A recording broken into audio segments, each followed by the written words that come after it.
గ్రహబలం కార్యక్రమానికి స్వాగతం.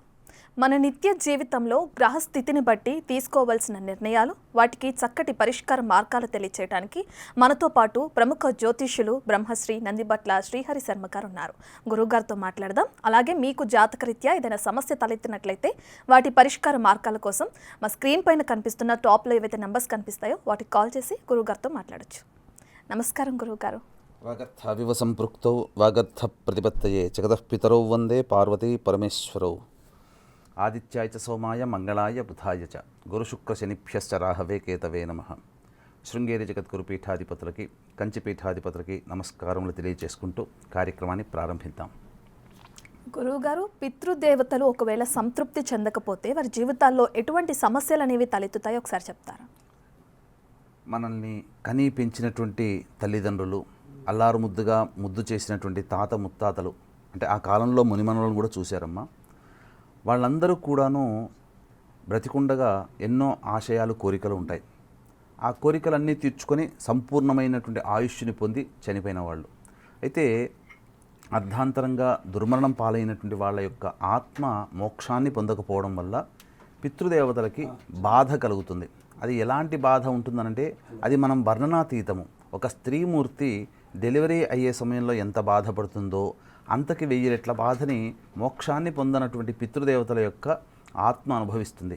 అది మరి మోక్షం పొందకపోవడం అంటే ఎటువంటిదనంటే, కుటుంబంలో తండ్రి వైపు 6 తరాలు, తల్లి వైపు 3 తరాల్లో ఏవైనా దుర్మరణాలు ఉన్నా, అంటే road accident, fire accident, suicide attempt, నదిలో బావిలో పడి చనిపోవడం, ఇంట్లోంచి వెళ్ళిపోవడం, లివర్ ఫెయిల్, కిడ్నీ ఫెయిల్ చనిపోవడం, క్యాన్సర్తో చనిపోవడం. చాలామంది ఇళ్లల్లో బ్రతికుండంగా పెద్దవాళ్ళని చాలా ప్రేమగా చూసుకోవాలి. చనిపోయిన తర్వాత వాళ్ళు ఎక్కడుంటారో ఏమో మనకేం తెలుసు.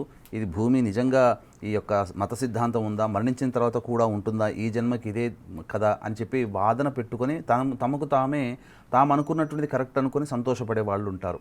అయితే కమ్యూనిజం భావాలతో ఉండి వాళ్ళు కూడా కొంతమంది పిండ ప్రదానాలు చేయరు. పిండ ప్రదానాలు చేయలేకపోయినా అది పితృదేవతలకి క్షుద్బాధని కలగజేస్తుంది. మనం సమయానికి భోజనం చేయకపోతే మనకెంత ఆకలి దప్పులు కలుగుతాయో, అదేవిధంగా గతించినటువంటి ఆత్మకి సంబంధించినటువంటి తృప్తి కార్యక్రమాలు చేయలేకపోవడం వల్ల ఆ యొక్క పితృదేవతలకి కొన్ని ఇబ్బందికర పరిస్థితులు, అంటే క్షుద్బాధ తీరకపోవడం. అందుకనే ఆకలి దప్పులు అని అంటారు. ఆకలి దప్పులు అంటే జీవించి ఉన్నవాడికి ఆకలి దప్పులు కాదు, మరణించినటువంటి వాళ్ళ ఆత్మకి ఆకలి దప్పులు తీర్చే ప్రయత్నం ఆ వంశ వారసులు చేయాలి. కాబట్టి పిండ ప్రదానాలు చేయలేకపోయినా అది పితృదోషంగా పరిగణిస్తుంది. ఈ పితృదోష ప్రభావం వల్ల మానవులకి 1, 2 చెప్పుకునేటువంటి సమస్యలు కాదు, ఏ సమస్య అయినా కానీ పరిష్కారం కాదు. అలాగే ప్రతి పని ఆలస్యం అవుతూ ఉంటుంది. అన్నీ దగ్గర దాకా వచ్చి వెనక్కి వెళ్ళిపోతుంటాయి. పిల్లలకి పెళ్ళిళ్ళు కాకపోవడం, సంతానం కలగకపోవడం, ఇలా అనేక రకాలైనటువంటి పితృదేవత ఆగ్రహం వల్ల మనము ప్రశాంతమైనటువంటి జీవితం ఉండము. ఈ రోజున మనం ఎన్నో కార్లలో, మిద్దెల్లో గొప్పగా గట్రాగా ఉన్నప్పటికీ కూడా ప్రశాంతమైన జీవితాన్ని పొందలేని కుటుంబాలలో వాళ్ళందరికీ కూడా ఈ యొక్క పితృదోషం ఉంటుంది. పితృదేవత ప్రభావము దోషంగా ఉన్నప్పుడు భవిష్యత్తులో కలిగేటువంటి సంతానం మీద దుష్ప్రభావం కలుగుతుంది. అలాగే గొప్పగా బ్రతికినటువంటి తండ్రి చూస్తుండగానే కొడుకు అయోగ్యుడైపోతుంటుంటాడు. అలాగే సంఘానికి భారంగా మారిపోయే కొడుకులు కూడా కన్నవాళ్ళు ఉంటారు. అటువంటి కుటుంబాలలో పితృదోషాలు ఖచ్చితంగా ఉంటాయమ్మా. కాబట్టి ఈ యొక్క పితృదేవతలకి సంతోషం కలగకపోతే వారి ప్రభావం వలన జీవితంలో ప్రశాంతత ఉండదు అని మనకు శాస్త్రం చెప్పబడి ఉంది. కాబట్టి దానికి సంబంధించినటువంటి పితృదోష పరిహారాలు ఖచ్చితంగా చేసుకోవాల్సిందే. మీ ఆధ్వర్యంలో అంటే ఎవరైతే పితృదోషానికి సంబంధించిన పరిహారాలు చేయాల్సిన వాళ్ళు ఉన్నారో వాళ్ళకి సంబంధించి మీ ఆధ్వర్యంలో ఎటువంటి పూజా కార్యక్రమాలు కానీ దానికి సంబంధించినవి ఏ విధంగా జరుగుతాయి పూజారి గారు ఒకసారి చెప్తారు? మనకు పితృదేవతల అనుగ్రహం ప్రసాదించడం కోసం భాద్రపద మాసము పౌర్ణమి తర్వాత పాడ్యమి నుంచి అమావాస్యకు ఉండేటువంటివన్నీ కూడాను పితృపక్షాలు. కాబట్టి ఇప్పుడు ఇంతకుముందు చెప్పినటువంటి విధంగా ఏ కుటుంబంలోనైతే దుర్మరణాలు జరిగాయో పితృదేవతల ఆగ్రహం వల్ల ఇటువంటి సమస్యలు వస్తాయి. కాబట్టి పితృదోష నివారణార్థమై సెప్టెంబర్ 25వ తారీఖు రోజున మరియు సెప్టెంబర్ 30వ తారీఖు రోజున 2 బ్యాచులుగా ఈ యొక్క పితృదోష నివారణ కార్యక్రమాలు అనేటువంటివి చేయించడం జరుగుతుంది. కాబట్టి జీవితంలో ఒక్కసారి మన కుటుంబ సభ్యుల యొక్క ఆత్మతృప్తి కోసం చేసేటువంటిది. కాబట్టి దానికి సంబంధించినటువంటి కార్యక్రమాలు, వివరాలు కార్యక్రమ తదనంతరం కాంటాక్ట్ చేయొచ్చు. అలాగే ప్రధానంగా పితృదోషము అనగా బిడ్డ ప్రదానము వేరు, పితృదోషం వేరు, ఈ రెండు ఒకటే అనుకుంటుంటారు వీక్షించేటువంటి బిగ్ టీవీ ప్రేక్షకులు. కాబట్టి పితృదోషం వేరు, పిండ ప్రదానం వేరు అనేటువంటి విషయాన్ని మనం గమనించుకోవాలి. గురువుగారు, అదేవిధంగా కొంతమందికి జాతకాలు అనేవి చూపించకపోయినా కూడా పితృదోషం ఉందా లేదా అన్నది కూడా తెలియని వాళ్ళు కూడా కొంతమంది ఉంటారు. జాతకాలు చూపించకపోయినా, వాటి గురించి తెలియకపోయినా, సో అటువంటి వారికి మీరేం చెప్తారు? పితృదోషము అనేటువంటిది జాతకాన్ని చూపిస్తేనే మనకు కలుగుతుందమ్మా. అయితే ఇది ఒక వ్యక్తికి సంబంధించినటువంటి దోషము కాదు, ఇది కుటుంబానికి సంబంధించింది. ఇప్పుడు కాలసర్పదోషమన్నా, కుజదోషమన్నా, బాలారిష్ట దోషమన్నా పుట్టిన వ్యక్తికి సంబంధించినటువంటి దోషంగా ఉంటుంది. వివాహపరమైన దోషమన్నా ఆ వ్యక్తికి సంబంధించినటువంటి దోషము. కానీ కుటుంబానికి సంబంధించినటువంటి దోషం ఏదన్నా ఉంది అని అంటే అన్ని రకాల దోషాలలో ఈ యొక్క పితృదోషం అనేటువంటిది ప్రథమమైనటువంటిది. ఈ పితృదోష ప్రభావం వలన అనేక సమస్యలు ఉంటాయి. కాబట్టి ఒక కుటుంబంలో 4-5 సభ్యులు ఉన్నారనుకోండి, తల్లి, తండ్రి, 3 బిడ్డలు ఉన్నారనుకోండి, అందులో ఎవరో ఒకరి జాతకంలోనే అది కనబడుతుంది, అందరి జాతకాల్లో కనబడదు. కాబట్టి అటువంటి సందర్భంలో పితృదోషం లేదు అని తెలుసుకున్న ఆ కార్యక్రమాలు నివారణ కార్యక్రమాలు చేపట్టలేకపోవడం వల్ల కుటుంబంలో అశాంతి నెలకొని ఉంటుంది. కాబట్టి ఇప్పుడు మనం చెప్పుకోబోయేటువంటి లక్షణాలు ఏ కుటుంబంలోనైతే ఉంటాయో ఆ కుటుంబంలో ఖచ్చితంగా పితృదోషం ఉన్నటువంటి భావన కలగజేస్తుంది. కాబట్టి ఎటువంటి లక్షణాలు అంటే మందులకి నయం కాని రోగాలతో బాధపడుతున్నా, ఎన్ని హాస్పిటల్స్ చుట్టూ తిరిగినా, ఏ రోగమో తెలియలేకుండా ఇబ్బంది పడుతూ ఉన్నా, అలాగే ఈ యొక్క కుటుంబంలో కులాంతర మతాంతర వివాహాలు జరిగిన, ఇక్కడ ఒక మాట చెప్తానమ్మా, ఇప్పుడు మనం చెప్పుకోబోయేది కుటుంబంలో ఆడపిల్లలే ఉండి పురుష సంతానం లేకపోయినా. ఎందుకనంటే పితృదోషం అనేటువంటిది ఉన్నప్పుడు కేవలం ఆడపిల్లలు మాత్రమే ఉంటారు. పురుష సంతానం లేకపోవడం ఏంటంటే వంశం ముందుకు వెళ్ళదు. ఆ ఆడపిల్లలు ఈ రోజుల్లో చాలా మంచివాళ్ళు. తల్లిదండ్రి గురించి పట్టించుకునే పిల్లలు ఎవరు ఉన్నారంటే మగపిల్లలు ఆడపిల్లల కంటే ఆడపిల్లలే ఎక్కువగా తల్లిదండ్రుల గురించి పట్టించుకుంటారు. కానీ ఎప్పుడో ఒకప్పుడు ఒక అయ్య చేతిలో ఒక గోత్రానికి ఇవ్వాల్సిందే. కాబట్టి ఆ అమ్మాయి అక్కడికి వెళ్ళి ఆ గోత్రం అభివృద్ధి చేస్తుంది. కాబట్టి ఇక్కడ పురుష సంతానం కేవలం పితృదేవత అనుగ్రహం కోసమే మనం చెప్పుకోవచ్చు. కాబట్టి ఆడపిల్లలు ఉండి పురుష సంతానం లేకపోయినా పితృదోషమే. అలాగే నరదృష్టి, నరఘోష ఎక్కువగా తగిలిన, మన ఇంట్లో తరచూ ఎర్రచీమలు, బొద్దింకలు, జిల్లె పురుగులు తరచూ ఇంట్లో ఎక్కువగా కనబడుతూ ఉన్నా, అలాగే పాలు పెట్టినప్పుడు తరచూ పొంగాలి. ఒక నెలలో ఒక 10-15 సార్లు మనం చూసుకోకుండానే పాలు పొంగిపోతున్నాయంటే ఆ ఇంట్లో పితృదోషం. అంటే పాలు పొంగిపోవడం గృహప్రవేశంలో ఒకసారి చేస్తాం, అది ఆనందం. కానీ తరచూ పొంగిపోతున్నా, పాలు పొంగిపోతున్నా, అలాగే చేతిలోని ఆహారం తరచూ నేల పాలవుతున్నా, ఎవరి జాతకంలోనైతే కాలసర్పదోషం ఉంటుందో, అలాగే కుటుంబంలో ఎవరైనా కానీ లివర్ ఫెయిలే, కిడ్నీ ఫెయిలే, క్యాన్సర్తో చనిపోతున్నా, లేదా ఆ ప్రాబ్లమ్స్తో బాధపడుతూ ఉన్నా, అలాగే కరోనాతో చనిపోయినా, మశూచి, ప్లేగు వ్యాధి వంటి వ్యాధులతో చనిపోయినా, ఇవన్నీ పితృదోషాలే. 60 సంవత్సరాల లోపల ఏ విధంగా చనిపోయినా, అలాగే కుటుంబంలో ఇక్కడ వివాహం కాక ఇబ్బంది పడుతూ ఉంటుంటారు. ఆ వివాహం కాక ఇబ్బంది పడుతుంటే బ్రహ్మచారి కన్యగా ఉన్నా, అలాగే సంతానం కలగకపోయినా, కుటుంబ సభ్యుల మధ్య అవగాహన లేకుండా ఉన్న నలుగురు ఎప్పుడు ఎవరికి వారే, యమునా తీరే, ఎవరి దారి వారే అన్నట్టుగా ఉన్నా, అలాగే కుటుంబంలో ఇంతకుముందు చెప్పుకున్నట్టుగా శారీరక మానసిక లోపాలతో కుటుంబంలో జన్మిస్తారు కొంతమంది పిల్లలు, ఆటిజం భావంతో జన్మిస్తుంటుంటారు. ఇటువంటివన్నీ కుటుంబంలో కనబడుతూ ఉన్నా అవన్నీ పితృదోషం కిందనే భావించుకోవాలి. అలాగే కుటుంబ సభ్యులు తరచూ యాక్సిడెంట్స్కి గురి అవుతున్నా ఇవి కూడా పితృదోషం కిందనే భావించుకోవాలి. కాబట్టి ఇటువంటి పితృదోష నివారణ కార్యక్రమం మనం తప్పకుండా ఈ లక్షణాలు కనుక కుటుంబంలో కనుక ఉన్నట్లయితే, కొన్ని కుటుంబాలలో కలలు వస్తుంటాయి, కొంతమందికి పెద్దవాళ్ళు తరచూ కలలోకి వస్తున్నా, ఇల్లు కూలిపోయినట్లు, కారాగార వాసమైనట్టు, అలాగే సుడిగుండంలో చిక్కుకొని మరణించినట్టుగా, అలాగే పాము కరిచినట్టుగా కలలోకి వస్తున్నాయి. ఇవన్నీ ఒకసారి కాదమ్మా, తరచూ వస్తున్నట్లయితే అది పితృదోషము అనేటువంటి విధానంగా చెప్పుకోవాలి. అలాగే పిల్లిని చంపిన, స్త్రీ హత్య, గోహత్య, బ్రాహ్మణ హత్య, ఇవన్నీ కూడాను అనగా పంచమహాపాతకాలని కూడా మనము ఈ యొక్క పితృదోషం ద్వారా తొలగించుకోవచ్చు. ఎందుకంటే ఈ పితృదోష నివారణ కార్యక్రమంలో మోక్షనారాయణ బలి పూజ, త్రిపిండి శ్రాద్ధము, పంచప్రాయశ్చిత్త హోమాలు అనేటువంటివి జరిపించబడతాయి. అంతేకాకుండా ఈ యొక్క సంబంధించినటువంటివి మనకు జాతకంలో ఎన్ని ప్రయత్నాలు చేస్తున్నా ఏవి కలిసి రాకుండా, ఎంత నిజాయితీగా ఉన్నా, సరిగ్గా ఉద్యోగము అలాగే వ్యాపారం అభివృద్ధి లేకపోయినా, నరదృష్టి, నరఘోష ఎక్కువగా ఉన్నా, కుటుంబం అభివృద్ధి చెందలేకపోయినా, ఏ పని చేసినా కానీ మనకు కలిసి రాలేకపోయినా, ఏ జన్మలో ఏ పాపం చేసామని తరచూ బాధపడుతుంటుంటారు. అలాగే వివాహమే కొన్ని సంవత్సరాలు గడుస్తుంది, ఆ సంవత్సరంలో వాళ్ళతో పాటు వివాహమైన కుటుంబాల్లో కొన్ని కుటుంబాలు ఎక్కువగా పైకి అభివృద్ధిలోకి వస్తాయి. కానీ వీళ్ళ కుటుంబాలు, కొన్ని కుటుంబాలు మాత్రం అభివృద్ధి ఉండదు. ఎక్కడ వేసిన గొంగడ అక్కడే జీవితం ఉన్నా, అభివృద్ధి లేకపోయినా, ఇవన్నీ కూడా పితృశాప ప్రభావాల యొక్క లక్షణాలే. కాబట్టి ఈ యొక్క మనకు ఏ దోషము తగిలిందో, ఎక్కడ ఏ ఇబ్బంది కలిగిందో, కానీ మన కుటుంబం అభివృద్ధి రాకపోతుంది అనే భావనతో కలిసి ఈ యొక్క ప్రభావం ఉన్నటువంటి లక్షణాలు ఉన్నప్పటికీ కూడా పితృదోషం కిందనే భావించుకొని ఆ పితృదోష నివారణ కార్యక్రమం జరిపించుకోవాలి. అయితే ఇక్కడ పితృదోష నివారణ కార్యక్రమంలో ఒకప్పుడు ఒక 20-30 సంవత్సరాల కిందట ఈ పితృదోష నివారణ కార్యక్రమాలు చేయించే వాళ్ళు ఎక్కువగా ఉన్నారు, చేసుకునే వాళ్ళు తక్కువగా ఉన్నారు. కాబట్టి ఇప్పుడు ఏమైపోయింది, చేసేవాళ్ళు తక్కువయ్యారు, చేయించుకునే వాళ్ళు ఎక్కువయ్యారు. ఎందుకంటే కుటుంబంలో ఇలాంటి లక్షణాలు కలిగినటువంటి వాళ్ళ ప్రభావం వలన జీవితంలో అభివృద్ధి ఉండకపోకుండా ఉన్న కారణం చేత చాలామంది చేయించుకుంటున్నారు. కాబట్టి ఇక్కడ ఏమైపోతుందంటే ఒక బిజినెస్ యాక్టివిటీ లాగా మారిపోయింది. దీన్ని దృష్టిలో పెట్టుకునే నిజాయితీగా చక్కగా ఈ యొక్క కార్యక్రమాన్ని సశాస్త్రీయంగా, ఎందుకంటే ఇక్కడ భయం అనేటువంటిది ఉండాలమ్మా చేయించేటువంటి వ్యక్తికి పూజలు. ఎందుకంటే ఇది ఒక ఆటం బాంబు లాంటిది. ఇక్కడ కనుక సరిగ్గా చేయలేకపోయామనుకోండి, ఆ దోషము చేయించిన వాడికి కూడా తగులుతుంది. కాబట్టి ఇక్కడ చేయించేటువంటి బ్రాహ్మణుడు, ఆధ్వర్యం వహించేటువంటి బ్రాహ్మణుడు ఖచ్చితంగా నిజాయితీగా సశాస్త్రీయంగా చేయించాలి. ఎందుకంటే ఆ భయం మాకుంటుంది కాబట్టి ఎటువంటి క్రియాలోపము కర్మలోపం లేకుండా చేయించడం జరుగుతుంది. భక్తి లోపం లేకుండా, విశ్వాసం లోపం లేకుండా పాల్గొనే బాధ్యత మీ వంతుగా ఉంటుంది. కాబట్టి ఇందులో ప్రాయశ్చిత్త హోమాది కార్యక్రమాలు కూడా చేసుకోవచ్చు, ఉంటాయి. అవన్నీ తద్వారా కూడా మనకు పితృదోష నివారణ జరుగుతుందని చెప్పవచ్చమ్మా. రైట్, గురువు గారు కాలర్ రెడీగా ఉన్నారు. చంద్రశేఖర్ గారు నమస్కారం అండి. నమస్కారం మేడం. ఎవరి గురించి తెలుసుకోవాలనుకుంటున్నారండి? పాప గురించి madam. Okay, date of birth చెప్తారా మీ పాపది? August 28, 2001 madam. August 28, 2001. Yeah. Okay, time చెప్పండి అండి. 3:25 AM మ్యామ్. ఎక్కడ జన్మించారండి? ప్రదేశం? మహబూబ్ నగర్. ఓకే అండి, గురువు గారితో మాట్లాడండి. ఓకే, మాట్లాడండి నాయన. చెప్పండి నాయన. నమస్కారం గురువు గారు. ఆయుష్మాన్ భవ, శివాయ నమః. చెప్పండి, ఏం తెలుసుకుందామనండి? పాప వివాహం గురించి మేడం. ఓకే, ఈ అమ్మాయి జాతకాన్ని ఇంతకుముందు ఎక్కడైనా చూపించారా అండి? చూపించలేదండి. మూలా నక్షత్రం 2వ పాదము. ఇక్కడ వీక్షించేటువంటి ప్రేక్షకులకి ఇక్కడ ఒక చిన్న విషయం తెలియదు. ఎందుకంటే సమయం సందర్భం వచ్చినప్పుడు కొన్ని విషయాలు ప్రత్యేకంగా చెప్పించుకోని అవసరం లేదు, ప్రత్యేకంగా చెప్పాల్సిన అవసరం లేదు. కాబట్టి ఇక మీ అమ్మాయిది మూలా నక్షత్రం అనగానే భయపడకండి. నక్షత్రంలో జన్మించినటువంటి మాత్రమే దోషము తప్ప మూలా నక్షత్రంలో జన్మించడం దోషం కాదు.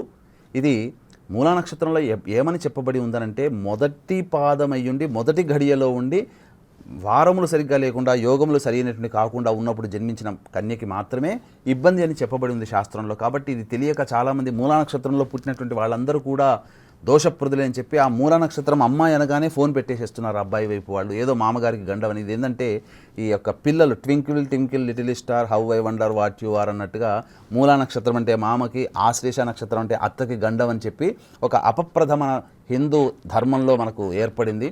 కాబట్టి వీక్షించేటువంటి ప్రేక్షకులు మూలా నక్షత్రంలో అమ్మాయి పుట్టిన, ప్రత్యేకించి ఆశ్లేష నక్షత్రంలో అబ్బాయి పుట్టిన వాళ్ళకి వివాహం చేసుకుంటే ఎటువంటి దోషం ఉండదండి. కొన్ని దోషాలు అనేటువంటి ఎప్పుడు చెప్పబడి ఉన్నాయి, కొన్ని అన్ని లక్షణాలు కలగలిస్తున్నప్పుడే ఆ యొక్క మూలా నక్షత్ర, ఆశ్లేష నక్షత్ర జనన దోషంగా భావించాలి తప్ప గుడ్డిగా ఈ నక్షత్రాలు పుడితే దోషమని ఎక్కడా చెప్పబడలేదు. చాలామంది గొప్ప గొప్ప మహానుభావులు ఈ నక్షత్రాల్లో జన్మించి సమాజాన్ని ఉద్ధరించిన వాళ్ళు ఉన్నారు.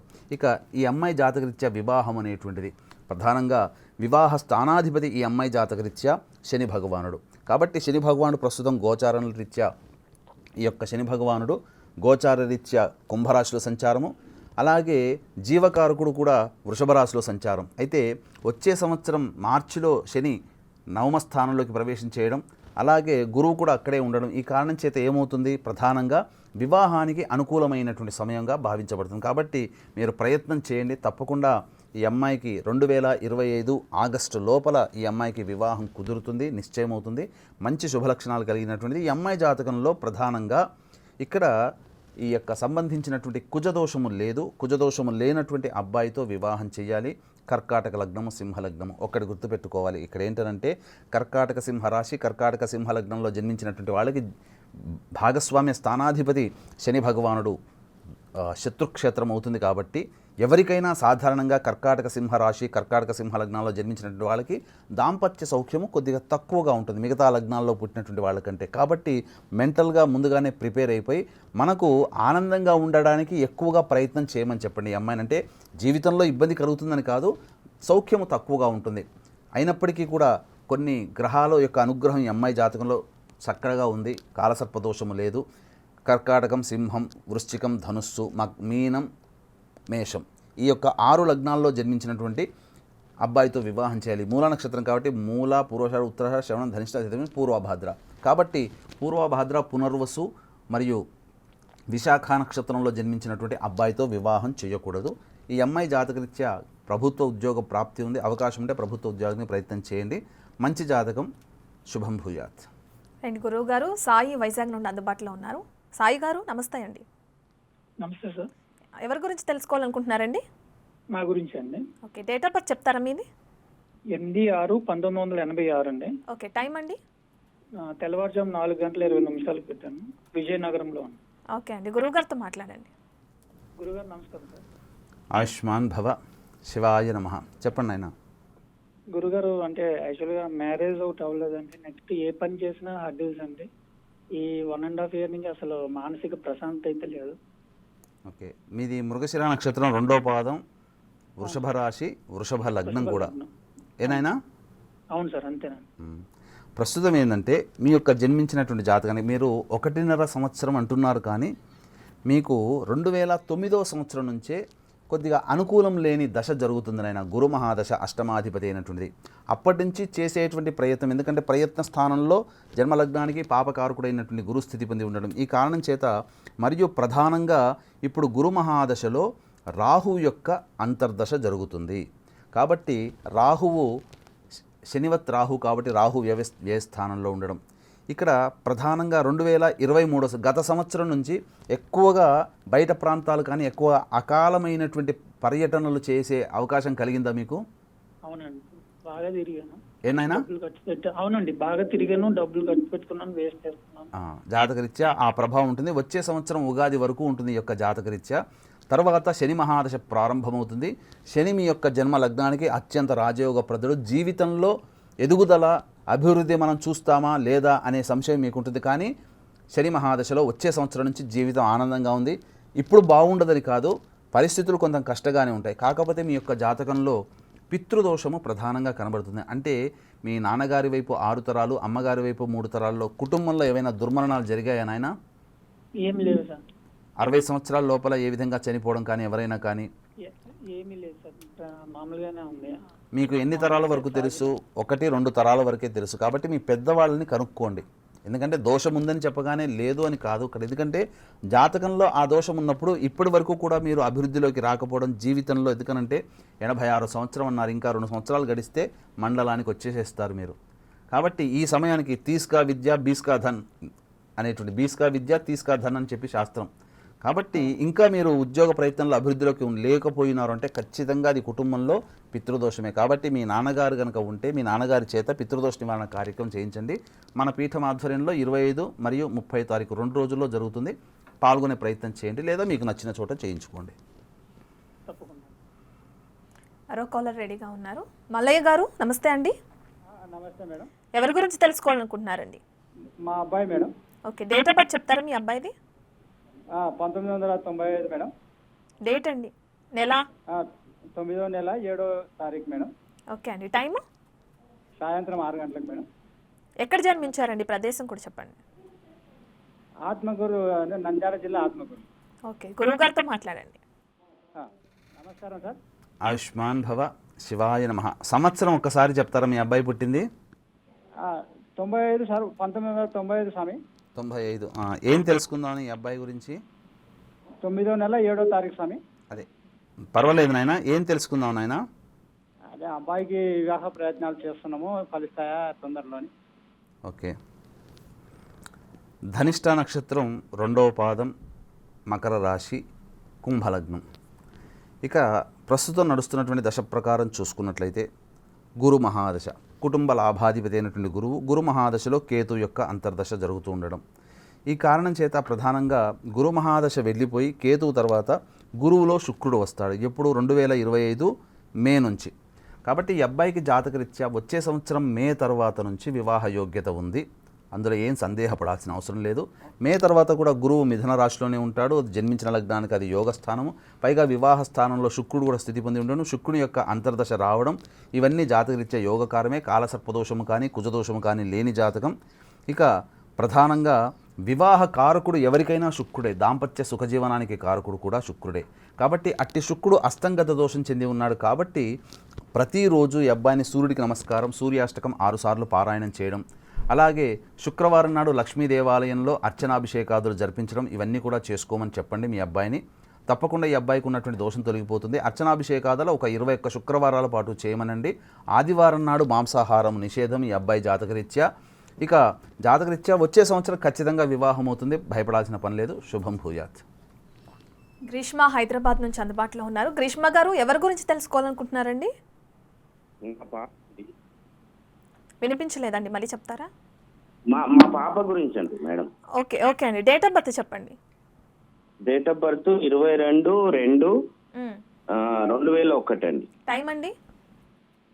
టైం వచ్చేసి 6:43 అమ్మ. ఓకే, ఎక్కడ జన్మించారండి? ప్లేస్ హైదరాబాద్ అండి, హైదరాబాద్. ఎల్బీ నగర్. ఓకే అండి, గురువుగారితో మాట్లాడండి. మాట్లాడండి ఆయన. నమస్కారం అండి.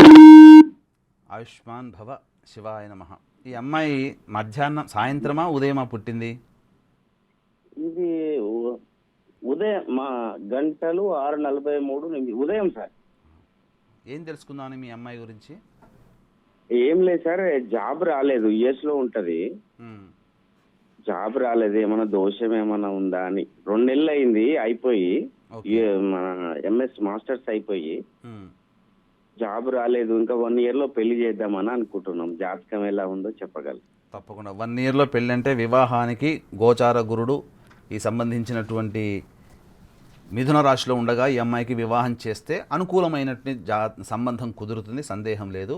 ఇక్కడ ఈ అమ్మాయి జాతకంలో కాలసర్పదోషము కానీ కుజదోషము కానీ లేదు. కాకపోతే ఇక్కడ దశమస్థానం వృత్తి స్థానం చాలా బలంగా ఉంది కాబట్టి ఒక లీడర్ స్థాయికి వెళ్ళగలిగినటువంటి జాతకం ఈ అమ్మాయి జాతకరీత్యా. అయితే అది ఈ అమ్మాయి కొద్దిగా మైండ్ని కొద్దిగా కంట్రోల్ పెట్టుకుంటే చాలంటే తొందరపాటు నిర్ణయాలు అనేటువంటివి తీసుకునే అవకాశం ఎక్కువగా ఉంటుంది ఈ అమ్మాయి జాతకరీత్యా.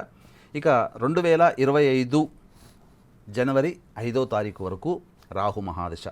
దశ ప్రారంభము, దశ ఎండింగు ఎప్పుడు కూడా కొన్ని న్యూట్రల్గా ఉంటుంది. కాబట్టి మీరేం చింతించకండి, ప్రయత్నాలు చేయమని చెప్పండి. ఇప్పుడు సెప్టెంబర్ మాసం, అక్టోబర్, నవంబర్ ఎలాగో డిసెంబర్ 3 నెలల్లో కంప్లీట్ అవుతుంది. 2025 సంవత్సరం జనవరి 1వ వారం నుంచి గురు మహాదశ ప్రారంభమవుతుంది. ఇటు గురువు ఈ అమ్మాయి జాతకరీత్యా ధన లాభాధిపతి చక్కగా చతుర్థ స్థానంలో ఉండి దశమ స్థానాన్ని వీక్షిస్తూ లగ్నాధిపతితో కలిసి ఉన్నటువంటి కారణం చేత ఈ అమ్మాయి జాతకరీత్యా వచ్చే సంవత్సరంలో ఖచ్చితంగా ఈ అమ్మాయికి జాబ్ ఉంటుంది. వివాహం కూడా ప్రయత్నం చేయండి. వివాహం చక్కగా, ఎందుకనంటే చిన్నతనంలో వివాహం చేస్తేనే భవిష్యత్తులో ఒక స్టేజ్కి వచ్చేసరికి ఆనంద జీవితాన్ని గడుపుతారు. కానీ బయటికి వెళ్ళినటువంటి అబ్బాయినా అమ్మాయినా ఒక స్థిరపడాలని ఒక ఆశయాన్ని పెట్టుకొని బాగా స్థిరపడిన తర్వాత అప్పుడు చేసుకుంటారు. తద్వారా ఏమవుతుంది, వయసు దాటిపోతుంది. అప్పుడు మనం ఊహించినటువంటి కోరిక తగ్గట్టుగా సంబంధాలు మనం పొందడం కష్టం. కాబట్టి ఒక తండ్రిగా మీరు బాధ్యతాయుతంగా మీరు మంచి మాట అన్నారు. వచ్చే సంవత్సరం వివాహం చేయండి, అనుకూలంగా ఉంది. శుభం భూయాత్. మరో కాలర్ రెడీగా ఉన్నారు, మాధవరావు హనుమకొండ నుంచి. మాధవరావు గారు. అశ్విని నక్షత్రం మేషరాశి అండి. ఓకే అండి, ఎవరి గురించి తెలుసుకోవాలనుకుంటున్నారు? నా గురించే. ఓకే అండి, గురువుగారితో మాట్లాడండి. ఇల్లు కడుతున్నా. నమస్కారం అయ్యారు. నేను ఇల్లు కడుతున్నాను, మరి ఇబ్బందులు అవుతాయా, ఎట్లా అవుతుంది ఏందని అడుగుతామని. అశ్విని నక్షత్రం మేషరాశి అయ్యారు.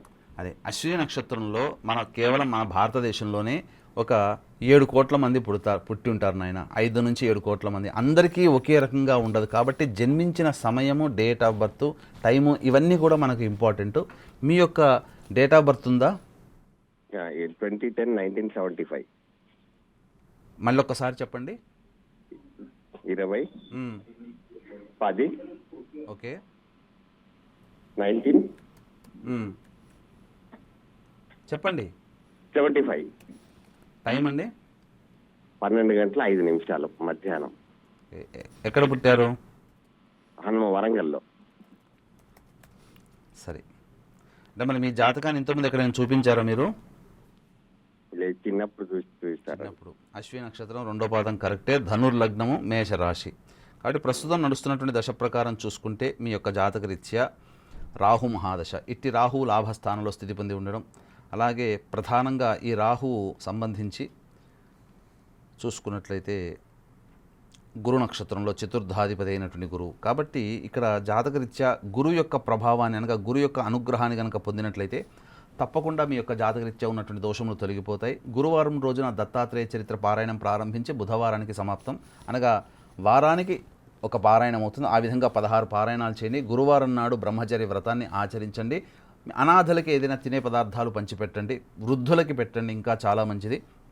వృద్ధాశ్రమంలో మీ జాతకరీత్యా ప్రధానంగా చూసుకున్నట్లయితే మీరు సంకల్పం చేసుకోండి. 2025 నుంచి మీరు చేసుకుంటే 2026 ఉగాది కల్లా మీ యొక్క గృహ నిర్మాణం సంపూర్ణంగా మీకు ఆశయానికి తగ్గట్టుగా మీకు జరిగిపోతుంది. 2026లో మీరు ఒక ఇంటి వాళ్ళు అవుతారు. శుభం భూయాత్. రైట్ గురువు గారు, పితృదేవతలు ఒకవేళ సంతృప్తి చెందకపోతే ఎటువంటి సమస్యలు తలెత్తుతాయి అన్నది మా బిగ్ టీవీ ప్రేక్షకులకి క్లియర్గా చెప్పినందుకు ధన్యవాదాలు గురువు గారు.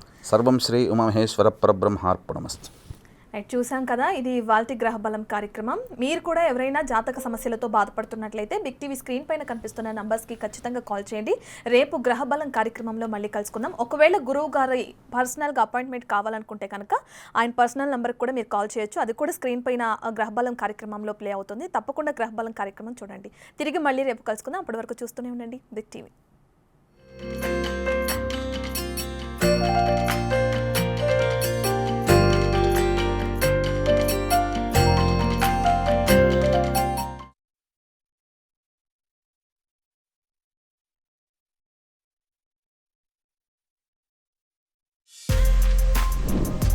For more videos like this, subscribe Big TV channel.